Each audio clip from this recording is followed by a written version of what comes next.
All right, buckle up everyone for this week's deep dive. We're going deep into the world of startup funding, specifically in environmental tech and enterprise software. Should be a wild ride. Yeah, we're using this report from Bearhug Recruiting as our guide. They put together this list of companies that got funding the week of September 23rd.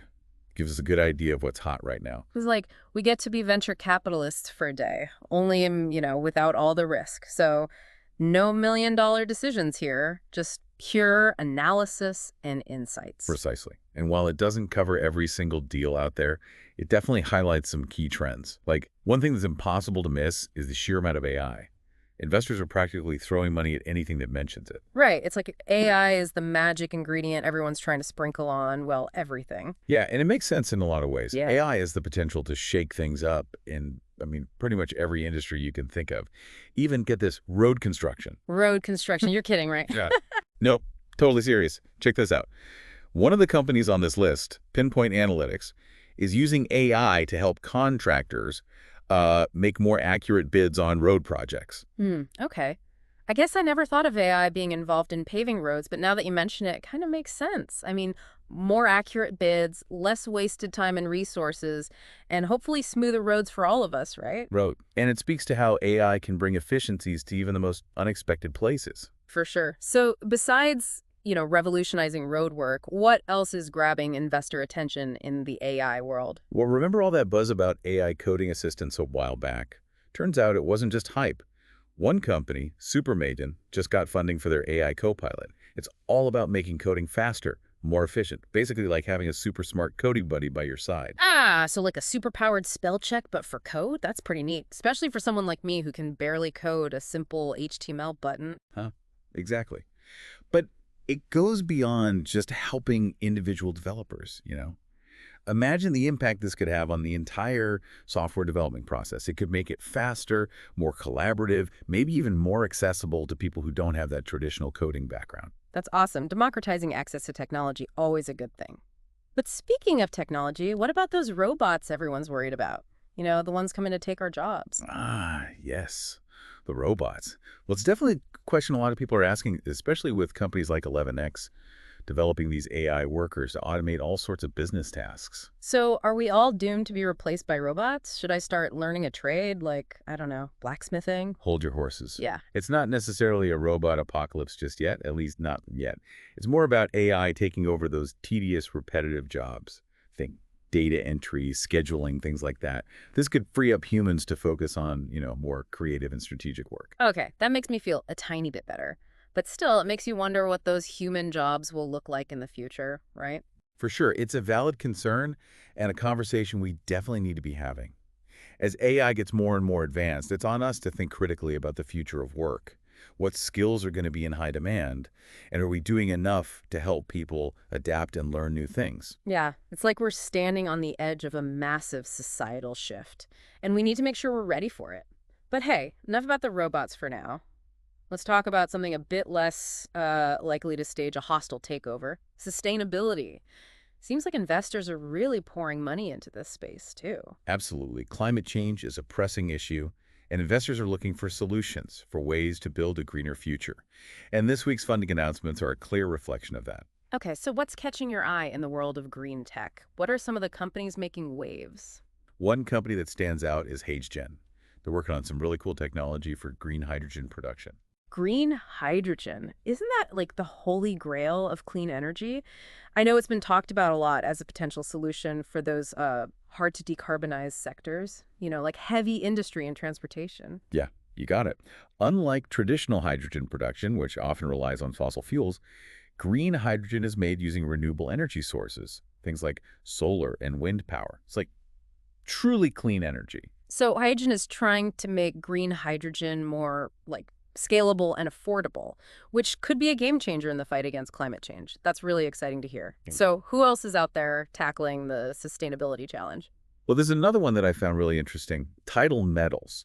They've come up with a new way to get magnesium, that metal used in everything from cars to airplanes. Yeah. But here's the kicker. They're extracting it from seawater. Wait, what? You can just like pull magnesium out of the ocean? That sounds insane. Right.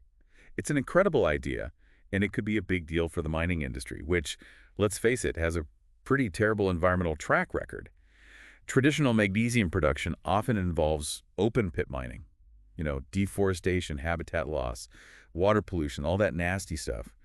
But with tidal metals, it's all about using the ocean's resources in a much more sustainable way. It's like they're learning from nature itself, finding ways to get the resources we need without destroying the planet in the process. I'm impressed.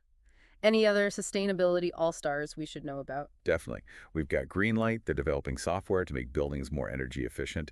And then there's Sitewire. They're creating a platform to streamline construction logistics and cut down on waste. So it's not just about what we build, but how we build it, making the entire process more sustainable. Better for the planet and better for business, too. Exactly. And it just goes to show you that sustainable practices are becoming more and more important across the board. It's not just about renewable energy or recycling anymore. It's about every industry doing its part. It's about creating a better future, one innovation at a time. But hey, it's not all about saving the planet, is it? There are also companies out there focused on, well, us. The ones trying to make our work lives a bit easier, more efficient, maybe even a little more enjoyable. Ah, you mean the unsung heroes of the enterprise software world? The very same. Yeah. What sort of challenges are they tackling these days? You got it. They're kind of like the behind-the-scenes crew, making sure everything runs smoothly. Like take TeamBridge, for example. They're all about improving workforce management, especially for hourly workers, which is a huge and growing part of the workforce these days. Makes sense. The gig economy is exploding right now, and managing a team that's all over the place, working different hours, it's got to be a logistical nightmare. So how does TeamBridge make it easier? They've built this platform that automates like pretty much everything. Scheduling, communication, even payroll. It just simplifies things for both the employers and the employees. So it's kind of like a virtual office space. Everyone's connected, everyone knows what they need to do. Pretty smart. What else is going on in the enterprise software world? Anything else catching your eye? Well, remember those AI workers we were talking about earlier? Turns out there's quite a bit of overlap between enterprise software and AI. Like, there's this company, Mercer, that's using AI to make recruiting better, more efficient, and hopefully less biased too. Oh, now that's interesting. I know bias in hiring is a huge problem, so AI could actually help with that by, Right. making it more objective. How does that even work? Basically, their platform analyzes resumes, looks at candidate profiles, and picks out the most qualified people based purely on skills and experience. Not things like, gender or race or even where someone went to school. It's about giving everyone an equal chance. Wow, that's amazing. A level playing field for everyone. Love it. Okay, but it's not all AI and sustainability, right? What about companies that are like tackling those everyday problems we all face, like Two Boxes, for example, that are taking on the wild world of e-commerce returns? Ah, yes, Two Boxes. Those mountains of cardboard boxes after a big online shopping spree. They're trying to do something about that. As someone who may or may not have a slight online shopping habit, I'm all ears. What's their secret? Technology.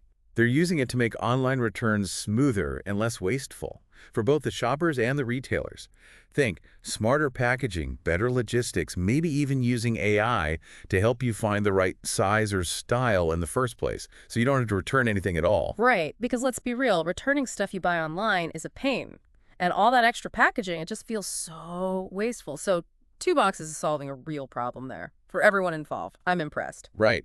They saw a problem and actually came up with a solution that works, both practically and sustainably. It's a great example of how you can have business success and be good to the planet at the same time. It's like, what's that saying? Necessity is the mother of invention.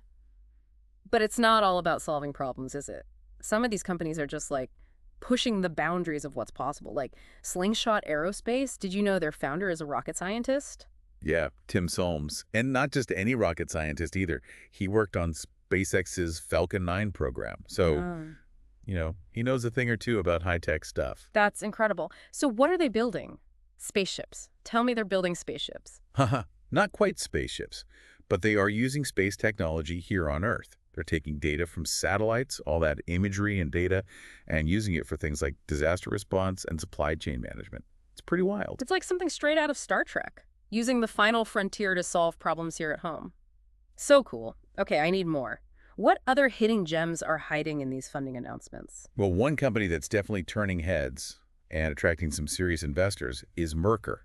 Remember them, the AI recruiting platform. Oh yeah, those guys. They're the ones with the super smart AI that helps eliminate bias in hiring. Exactly. Well, they just got funding from some major players. Benchmark, Peter Thiel, even Jack Dorsey. Wow.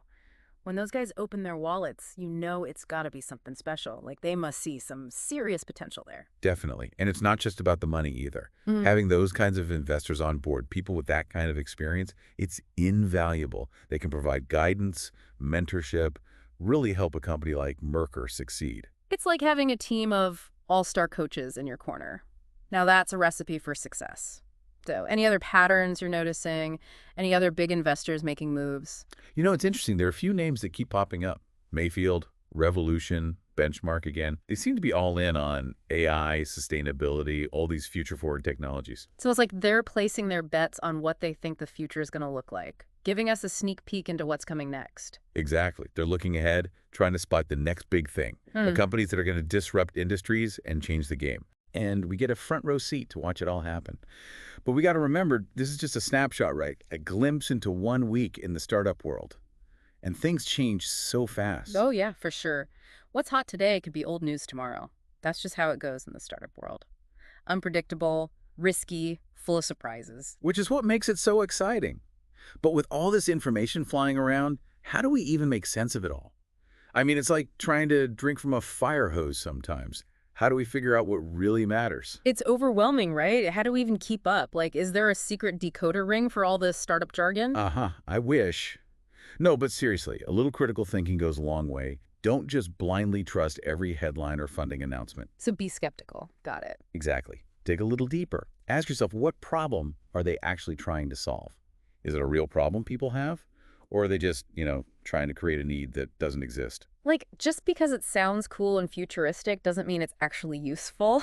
Exactly. Look past the hype. Try to understand the technology, the market, the people behind it. Do they have a good track record? Have they done this before? It's like being a detective. We got to find the clues to see if a company's going to soar or, crash and burn. I like that. And don't be afraid to, do your own research. Go beyond just reading the headlines. Read industry reports. See who their competitors are. And, sometimes you got to trust your gut. If something sounds too good to be true, it probably is. Words to live by. But seriously, there's so much happening. How are we supposed to keep up with it all? Every day it seems like there's a new technology, a new trend. It's exhausting. I hear you.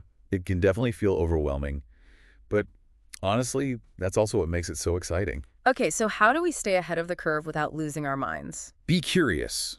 Stay engaged with what's going on. Subscribe to some industry newsletters. Follow interesting people on social media, those thought leaders who are always sharing cool insights. And don't be afraid to go deep on things that spark your interest. So you're saying it's not about, becoming an expert on everything. Right. It's more about developing that curiosity. The more you learn, the more you'll start to see the bigger picture, the connections between things. So be curious, ask questions, never stop learning. I like it. That's the spirit. Because the future of technology, it's not something that just happens to us. It's something we're all creating together. Now that is inspiring.